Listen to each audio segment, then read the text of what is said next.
So we're going to be making these little jammy pastries. Here are some I prepared earlier. Okay, so we're going to be making our own homemade short crust pastry. Okay, that's the skill that we're going to look at today, making a short crust pastry. Now you're going to do a bit of work next week on all the different types of pastry and on shortening. So this is probably the quickest pastry to make, a short crust pastry. So you're going to start off with just plain flour. This one doesn't rise. It's not the puff pastry that you see on your Greggs sausage rolls. This is the short crust pastry. If anyone knows Carr's pasties, your short crust ones are the meat and potato ones. Okay, so when we make pastry, it's fat and flour, okay, and it's half the fat to the flour. So we've got 100 grams of flour. So how much fat do we need? 50 grams, good. Okay, and we are going to be using the method where we rub the fat and the flour together. What's it called? Rubbing in. Rubbing in method, good. Okay, and which part of the hand do we use for the rubbing in method? Both of them. The palms. Not your palms. Fingertips. Why fingertips? Because they're coldest part of your hand. Okay, good. We want little bits of butter. Okay, if you bring in hard butter like this, leave it out the fridge, and I would recommend actually chopping it into the chunks at home, okay, because these take 15 to 20 minutes in the oven, so we're going to have to make this pastry fairly quick. Okay, right, so we want 50, and then we're going to be doing the rubbing in method. What other recipes have we done using the rubbing in method at school? Scones, good. Scone-based pizza. Scone-based pizza. Not the cookies. There were some biscuits. What biscuits do we use the rubbing in method for?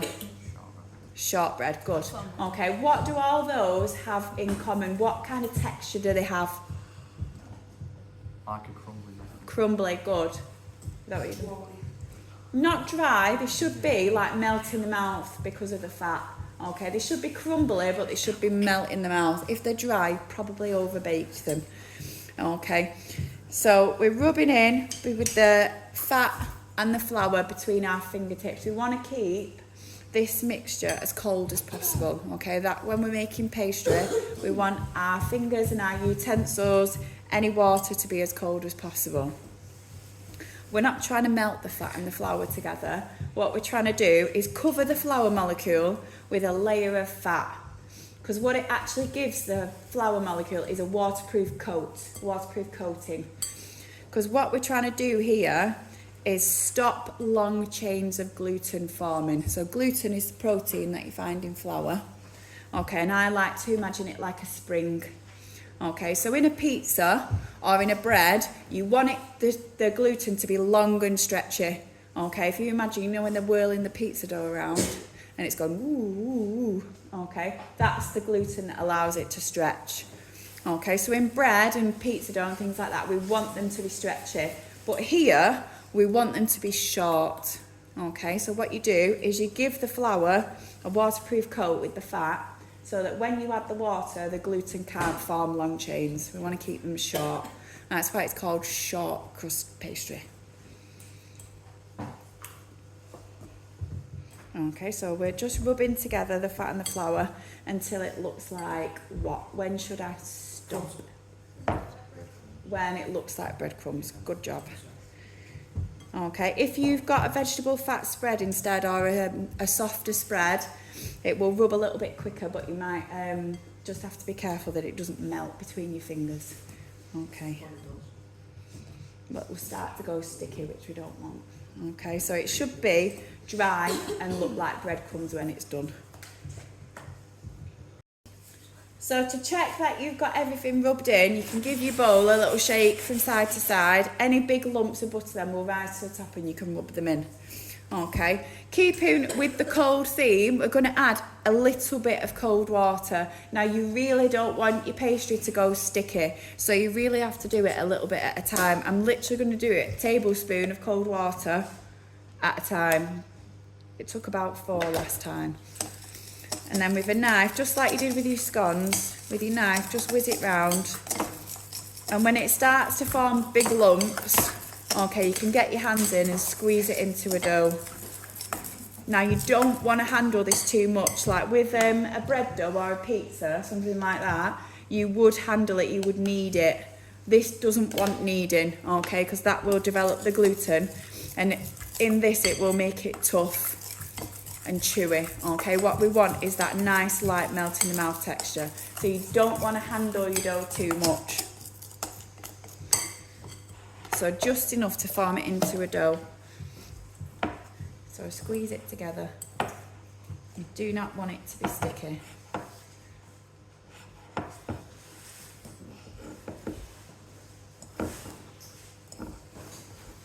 Okay, once you've got it into a dough, so at this point normally we would chill it. We'd wrap it in a bit of cling film or leave it in the bowl, and we would chill it in the fridge for about 20 minutes because that would relax the gluten. Okay, and keep that melt in the mouth texture. What we don't want is for it to get too warm. But obviously we've only got 50 minutes and we're going to have to cook them. So we're not going to have time to chill them. But if you did them again at home, I would recommend chilling them a bit. Chilling your pastry a little bit. Okay, so you're not going to get it out on the surface and knead it. Okay, you're going to try and handle it as little as possible, really. A little bit of plain flour on your surface. You can put a little bit on your rolling pin as well if you want.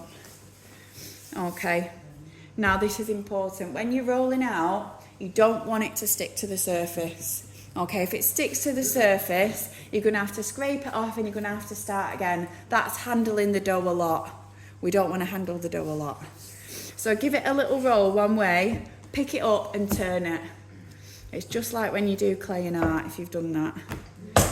So it doesn't stick. Okay, so with pastry and with your clay tiles, okay, if you're rolling, keep picking up and turning it. Okay, also make sure that you're not applying too much pressure in one area so that it stays flat. Okay, if you need a bit more flour, chuck a bit underneath. Okay, so we want it fairly thin, but obviously we don't want holes in it because that'll let the jam out. So we should be able to get 4 or 5 little pastries out of this. Now how you assemble them is up to you, but you'll have to also think about how much time you've got left. Okay, because if these take 15 to 20 minutes in the oven, okay, and you've got to make the pastry, you might not have an awful lot of time to be doing fancy plats and things like that. So bear in mind how much time you've got left when you start rolling out. You don't need any fancy cutters or anything. Okay, all the ones that I've done here were either a square or a rectangle. So you can chop it into rough squares with a sharp knife. I'll make sure I get the sharp knives out for you. Okay, I get 2 big squares out of that. And you can decide how you want to assemble them. Okay, so just rough squares. You can have a look on Pinterest or Instagram or TikTok. I'm sure there's lots of things about pastries that you can do. But bear in mind, you only need the smallest amount of jam. I've only put a tiny amount in these ones, and you can see it has spread onto the greaseproof paper, and I honestly only put a tiny bit on. Once it melts, it just expands and goes everywhere. What we don't want to do really is get it all over the tray, because hot jam is going to be hard to scrub off. Okay, so we'll use the greaseproof paper, but do not overload them with jam, is my advice. So it's like literally half a teaspoon or 3/4 of a teaspoon in the middle. These ones are a little bit bigger. Okay, and you can fold them any way you like. So if you want to have a look at some ideas online on how you want to do them, that's totally fine. I'll show you a couple. So this one where you just fold the corners in. Obviously the better your square is, the more even it's going to look. Okay, and then you can just pop them on your tray. Okay, you don't even have to do it like that. You could just fold 2 sides in. You could just fold it over and make like a little pasty if you wanted. This one I thought might be nice for Valentine's Day. Okay, because you're going to be doing them in 2 weeks' time.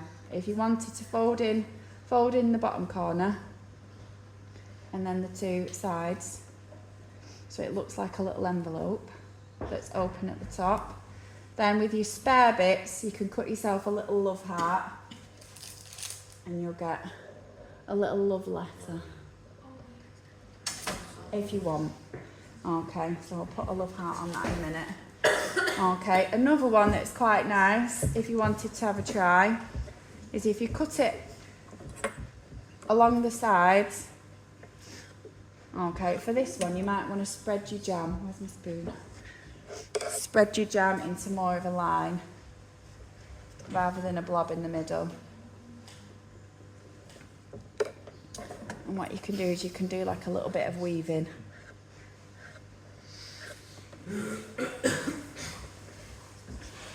Okay, so chop it the same on both sides.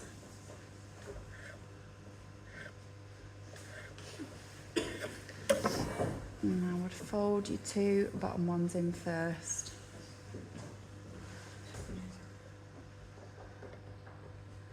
And then what you can do is you can just cross them over each other.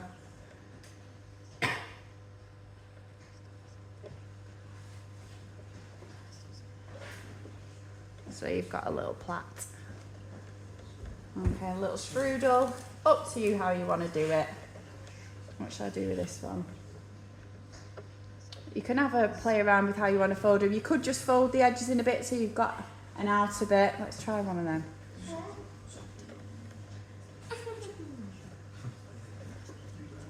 Because as soon as you put that in the oven, that jam is going to spread out and fill that space. So you could do it like that, just press it in. Now get them all on your tray. You could even make a little extra one out of that one if you've got time or space on your tray. Okay, these are not going to spread, so we could fit another one on there. Let's do another one. Okay, the more times you roll it out, the tougher it's going to get because you've handled it more. So try not to roll them out more than you need to, more than necessary. What shall I do with this one? Well, we could do. So if we just have it like that, and we'll turn in the edges a bit.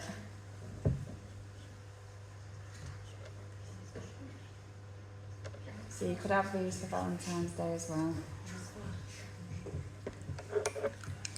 A little bit of jam in the middle. That's probably a bit much. It's on the little. Come on. Okay, then you can cut yourself a little love heart if you want.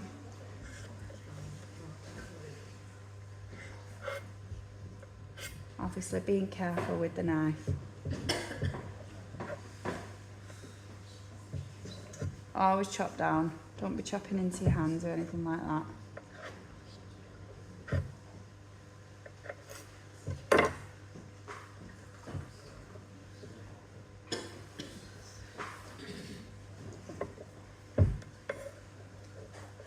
Now, this is the bit that takes the time. So if you're running out of time, there'll be no time for making pretty jammy dodgers.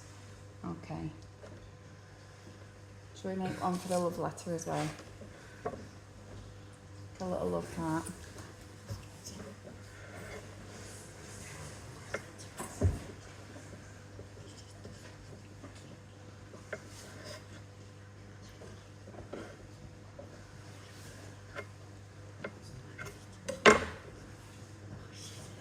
Obviously, if you were doing these at home and you had little cutters, you could make these look as fancy as you wanted. Okay, this pastry as well, it's not, you can use this for all sorts of things. So this is the same recipe that my year 10s use when they make pasties. So if you wanted to do this again at home, you know how to make the pastry now. And you could make your own little pasties at home. You could make like little cheese and tomato tartlets or whatever you wanted. Or you could use it as a big base and put a sweet filling in for a quiche, something like that. Okay. So So just before they go in the oven, you can either glaze them with a beaten egg, but obviously it would be a whole egg that you would have to beat, because obviously once you've cracked the egg, that's that. So it's a bit of a waste of the rest of the egg, unless you maybe shared it with a few people, or you can just do a bit of milk.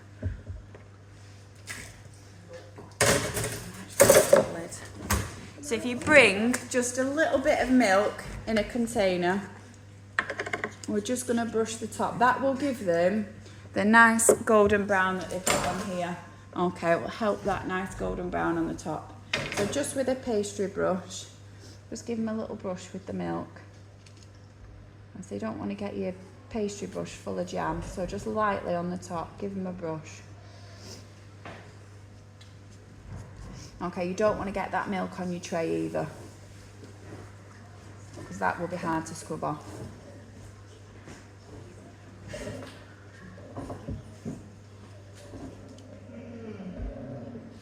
Okay, so when you're looking for ideas, girls, have a think about what you'll do if you've not got a lot of time. So that one where you just fold the corners in might be a good one if you're running out of time. And what you might want to do if you find you've got an extra couple of minutes that you might want to try.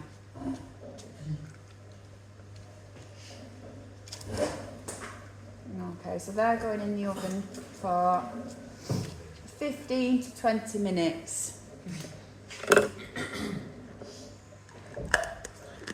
And we're going to have to make sure that while they're cooking, all your washing up is done and the sides are wiped. Okay.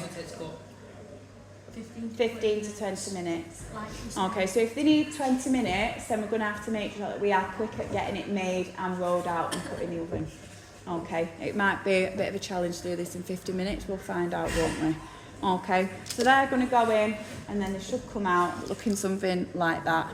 Okay, once they're out of the oven, okay, all you should really need to do is get a damp dishcloth and wipe down this. It shouldn't need a full wash. But if your jam has leaked or you've got milk on your tray, it might need a scrub down. Okay, ideally, we'll just need to give them a quick wipe. Any questions?